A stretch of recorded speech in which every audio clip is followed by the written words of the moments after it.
আজকের এই দেশে পেঁয়াজের পাইকারি দরদাম জানিয়ে দিতে সরাসরি যুক্ত হচ্ছি কৃষকের সঙ্গে। আসসালামু আলাইকুম। ওয়ালাইকুম আসসালাম। কেমন আছেন? আলহামদুলিল্লাহ, আল্লাহ রাখছে ভালোই। আপনি কোন জেলা থেকে আসছেন? ফরিদপুর। ফরিদপুর জেলা থেকে আসছেন। হ্যাঁ, কত বস্তা পেঁয়াজ নিয়ে আসছেন? আমি 6 বস্তা আনছি। আর আপনার সহকর্মীরা সহকারী তারপরে একজন 20 বস্তা 22 বস্তা করে আনছি। একজন যেভাবে আছে সেভাবে আনছে। হ্যাঁ হ্যাঁ, কত বিঘা লাগছেন পেঁয়াজ? আমি লাগাইছি 2 বিঘা। 2 বিঘা। শেষ উঠানো শেষ? হ্যাঁ, আমার ওটা শেষ। উঠানো শেষ। হ্যাঁ, এই মুড়িকাটা পেঁয়াজ দেশের বাজারে আর কতদিন আসবে? আরো আরো 1 মাস আসবি। আরো 1 মাস আসবে। হুম, তারপর হালি। তারপর আলি। আচ্ছা, এই পেঁয়াজ আপনারা বাড়ার সম্ভাবনাটা কেমন দেখতে পাচ্ছেন আর কমার সম্ভাবনা দেখতে পাচ্ছেন কেমন? বাজার 30 35 36 37 এরকম বাজার চলছে আজকে। এরকম বাজার চলতেছে। হ্যাঁ, চলতেছে। আচ্ছা, আর আপনারা বর্তমান যে বাজার তালিকা দেখছেন, বাজার তালিকা অনুযায়ী কেমন বুঝতেছেন? বাজার বাড়বে? বাড়ার সম্ভাবনাই বেশি। বাড়ার সম্ভাবনা বেশি। হুম, আচ্ছা, কৃষক তো দাম পায় না এবছরও মনে হয়। না তেমন একটা পাই নাই। গেলে বছর লস কেমন? হ্যাঁ, গ্যাস এবার লস বেশি। এবার আগে আগে আগের কিছু পয়সা পাইছে, এই এখন তো দাম কম।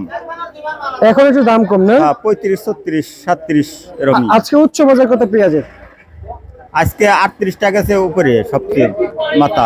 দেশি পেঁয়াজের হ্যাঁ, উপরে 38 আর নিচে নিচে 35 34 এরকম। আচ্ছা আচ্ছা, মানে এক এক দিন গতকালকে ছিল 39 40, হ্যাঁ হ্যাঁ, আজকে একটা কম আবার না আবার 1 টাকা বাড়তি 1 টাকা কমতি। বাজার কি 2 টাকার ভিতরে ঘুরতেছে?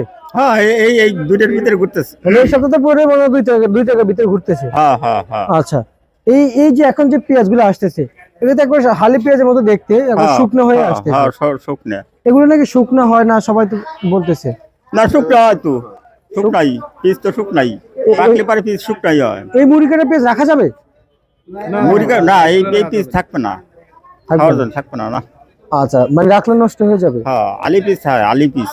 আচ্ছা, একটু সার বিষের দাম যদি একটু জানাইতেন। হ্যাঁ, সার বিষ কীটনাশকের বাজার আপনারা কি পরিমাণ দাম দিয়ে কিনতেছেন? অনেকে নাকি সার বিষ কীটনাশক পাচ্ছে না, সেই বিষয়গুলো যদি একটু জানাইতেন। ওই তো বাজার আজকে মানে 38 37 34 এরকমই বাজার। 3-4টা আপ ডাউন করতেছে। হ্যাঁ, এরকমই এই ধরনেরই বর্তমানে। হ্যাঁ আচ্ছা আচ্ছা আচ্ছা, আপনাদের হাটের খবর নিয়েছেন? হ্যাঁ, আর আমরা তো আইছি ফরিদপুর আজকে, এই যে এসি ঢাকা। জি, এমনিতে আপনাদের হাটে কত যাচ্ছে গ্রামে? হাটে ওই তো রকমই, একদিন একটু বেশি যায়, একদিন একটু কম যায়, এরকমই এবার বাজার। একটু যদি বলে দিতেন কত টাকা পার মন যাচ্ছে তাহলে ভালো হয়। আজকে গেছে 1400 টাকা মন। নতুন রসুন আমরা যদি বলি, নতুন করে রসুন উঠে শুরু হয়েছে? না, এই আমি তো দেখি নেই। আচ্ছা, পুরাতন রসুন দাম কেমন আছে বলা যায়? তা তো আমি করলাম না। রসুন লাগাইছেন? হ্যাঁ, রসুন লাগাইছি, কিন্তু এই দাম দেখে আজকে কি আচ্ছা, করলাম। কবে উঠাবেন সেটা জানেন? আরো 1 মাস আমার রসুন। মানে আরো 1 মাস লাগবে উঠাইতে? হুম, আচ্ছা, আপনারা এই যে পেঁয়াজ নিয়ে সরকারের উদ্দেশ্যে কি বলতে চান আপনারা? সরকারের উদ্দেশ্যে সরকার আরো দাম বাড়লে পরে আমার কৃষক লাভবান। আর একটু দাম বাড়লে আমাকে কৃষক লাভবান হয়ে যাবে। আচ্ছা আচ্ছা আচ্ছা, বুঝতে পারছি। আর এমনিতে কেমন বুঝতেছেন এই পেঁয়াজের বাজার দর নিয়ে?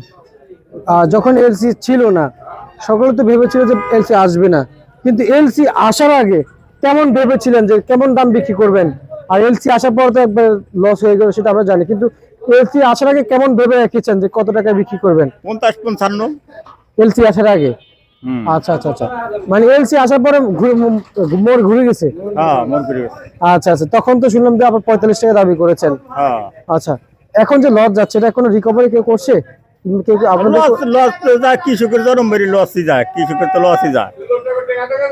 দাম কমলে পরে কৃষকের লস। লস। আচ্ছা, ঠিক আছে, আপনাকে ধন্যবাদ। এই ছিল আজকে সর্বশেষ ভাড়ার তালিকা।